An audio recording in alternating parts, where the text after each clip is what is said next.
is Jo from Minerva, and today I'm going to be taking a look at the Savannah dress. The Savannah dress is an exclusive pattern to Minerva. It is a cocoon shaped dress in a stretch fabric, and it has inseam pockets at the front and short sleeves. Today we're going to take a look at changing the neckline into a V-neck, which is something some people have requested. A V-neck for some people is a more comfortable fit, and we'll work out how we're going to finish that V-neck, because of course we won't be putting a round neckband on like in the original pattern. I won't be going through the whole pattern today. If you do want a sew along because you've bought the pattern and you want to make sure that you're getting the construction correct, you can check out Diane's video here, where she'll take you through all of the processes, the pockets, the sleeves, the hembands and everything to put your Savannah dress together. Today I'm going to be using a French terry. It's one of our Minerva exclusive prints, and we're going to be taking a look at that V-neck. I'm wearing some of the Minerva exclusive terry myself today. I'm wearing the Linden sweatshirt. It's a raglan top. This one is bouquet boudoir. I've used a different contrast ribbing here and around the neckline. It's really comfy and cozy, and I've washed it a lot of times and it hasn't lost any of that colour saturation. So we're going to use that French terry today. If you like the Savannah dress but you think that a French terry isn't the fabric that's for you, then you can check out Vicky's video here, which has other fabric suggestions. Great if you want to look for a fabric that is a solid colour but that isn't a French terry. You could use a rib, you can use a scuba, you can use a Ponte Roma, you can use a viscose jersey, which will give you a different look. So check out that video and that will help you to choose your fabric for the Savannah dress. I have made a toile of this dress. I think that's a great place to start before you start any hacking, because once you know how the dress comes together, the construction of it, where the seam lines are, where the possible places are that you can make changes, it really does help. On my first toile, I found that the sleeve stuck out a little bit on me, so I'm trying a different cut on the sleeve as well at the same time today. I'm going to see if it works. We can take a look at the end, have a little assess whether just changing that sleeve shape will just take the shoulder points down. I'm going to whiz through the pattern, sew along to the point where we are taking a look at the neck shaping and putting the neckband on. To create this V-neck shape, I have taken the front pattern piece and I've folded a V-neck. Now you can make that as deep as you want. You can take it down to here if you want. I've just taken a small V-neck because I'm going to put a neckband on here. This will then join into the side front.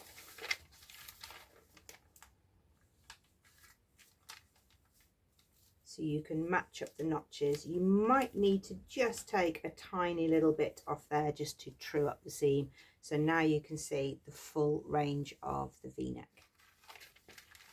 As mentioned at the start, I'm also just having a little play around with the sleeve as well. So this is the original sleeve that kicks out a little bit at the shoulder, and I want to try and avoid that.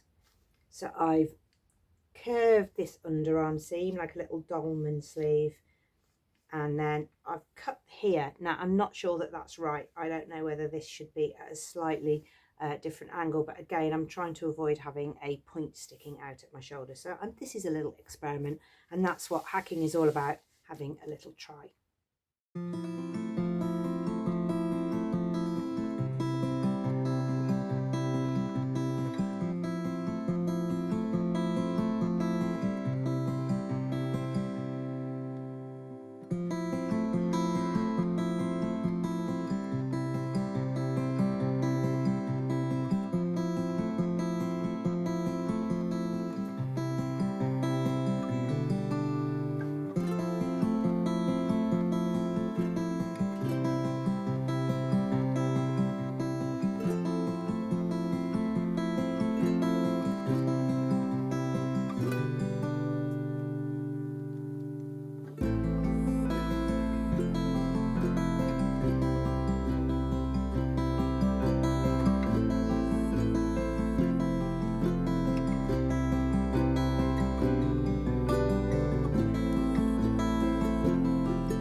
To finish the neckband, the V-neck, we're going to put a stretchy neckband on. Now, you don't need to, because this is now big enough to go over your head.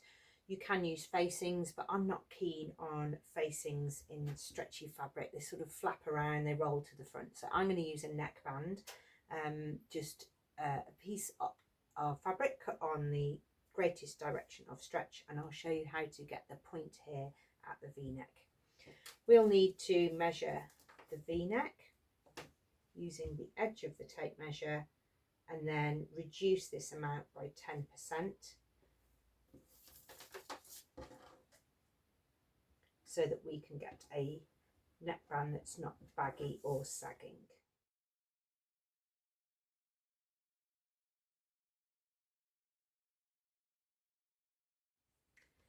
My neck circumference was 65 centimetres. I took off 10%, so I took 6.5 away and I had 58.5.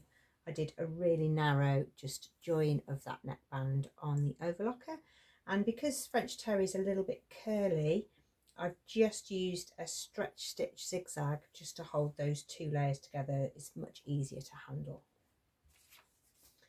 Okay, let's think about putting it on our top. I'd like the join to be to the right of the neck. So I don't like having the join at the centre back. I like to have it just up at the side a little bit. And we're going to pin it on, and here we're going to pin it with that as straight as we can get it. So we're not going to do anything about that V at the moment. That will come in a minute. We're going to try and straighten that out and pin the neckband to it. You can quarter your neckband if that makes it easier, or you can just keep moving the neckband along. Make sure that you're not stretching out the top at all. If anything, you're stretching the neckband a little bit, but not the top. It's at this point that you can put a label in as well here if you want to.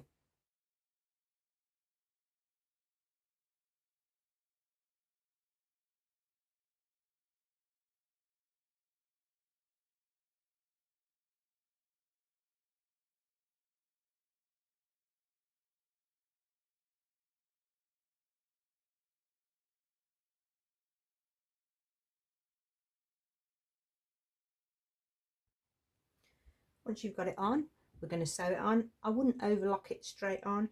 I'm going to sew it with a long stitch on my machine, a zigzag stitch, so that I can check it's not billowing out or sagging on the outer edge. I've made my neckband quite wide, so I'm going to take quite a wide seam allowance.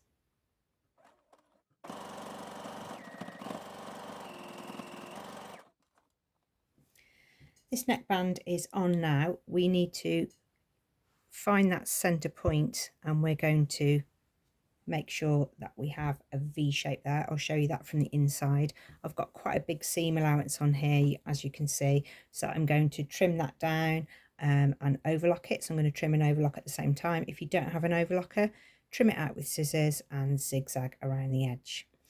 At this point, you can decide to either leave it as it is, you can top stitch with one needle if you want, or you can use a stretch twin needle and put a twin needle finish all the way around, but you can't do that until you've sorted this little V bit out at the bottom. From the inside, you should have a little space where you can see where the V ended, or a little clip, or you could have marked it before, and you're going to turn the top so that the right sides are together. I'm just going to match up the shoulder seams so that I know that I'm definitely in the center front. And here I'm going to take a stitch line at the angle of my V. So I'm going to use a straight stitch on the machine and sew as close to the edge of my seam line as possible. And that's just pinned, but you can see what it does. It creates a little mitre there. If your angle is too steep, it will cave in. If it's too weak, it will billow out. So you might want to tack it, try it on, because if you've got a fuller bust at the top, that will depend on the angle you need for your V-neck. But you can see the rest of the V-neck has worked really well. that seam graded into that little fold that we did on the pattern piece originally. You can give that a final press so that you get a really nice seam down the front. You might also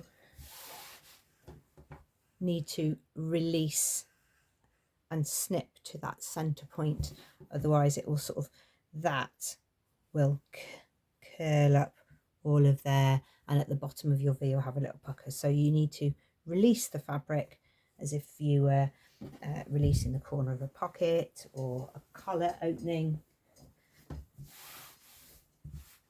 And now we can continue with the pattern, finishing off the sleeves, the side seam and the hem.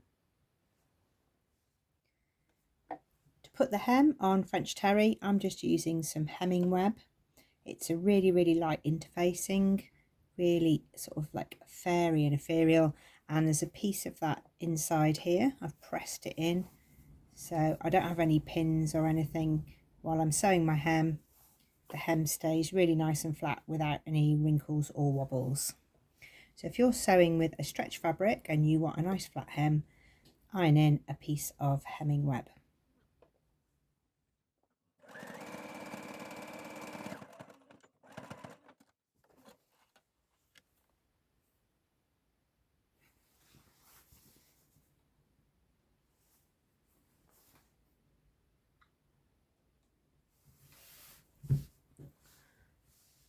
I've put the sleeve bands on as the previous instruction, even if the sleeve comes into that original shape. This is my new shape.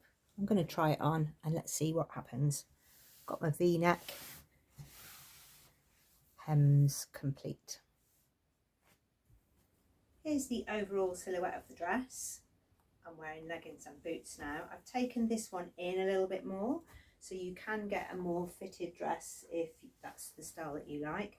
Those sleeves I love much more, so that little bit of grown on sleeve shape has really changed the overall upper body shape of the dress.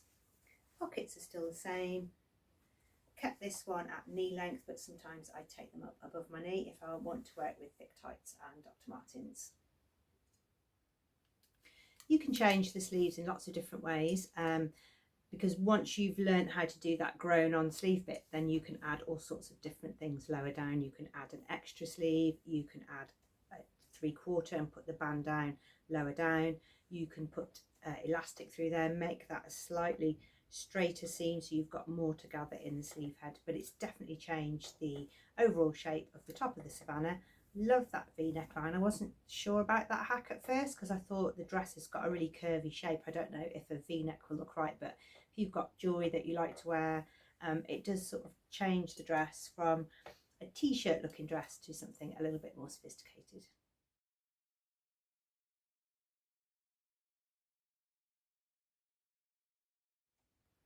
If you feel when you've made any of your Savannah dresses that you can't see those really nice design lines, I've made a version, my 12 version I had a little mess around with. I put piping in there and then you could see the shapes on the front and the back, and it made a really nice shape at the side. I think with an animal print like this, some faux leather piping would look absolutely fabulous. If you're wearing leather boots and you've got that little leather detail along the seam line, that would look really, really cool. If you've got any other hacks that you'd like to see for the Savannah dress, then do leave those in the comments below. We would love to see how you have been making up the Savannah dress, what fabrics you have chosen and any hacks that you've done. So do make a free account with us, share your makes and put a little photo and a description of how you got on. It's a real inspiration to our sewing community. While you're over at Minerva, you can join our craft club where you will receive discounts and offers throughout the year.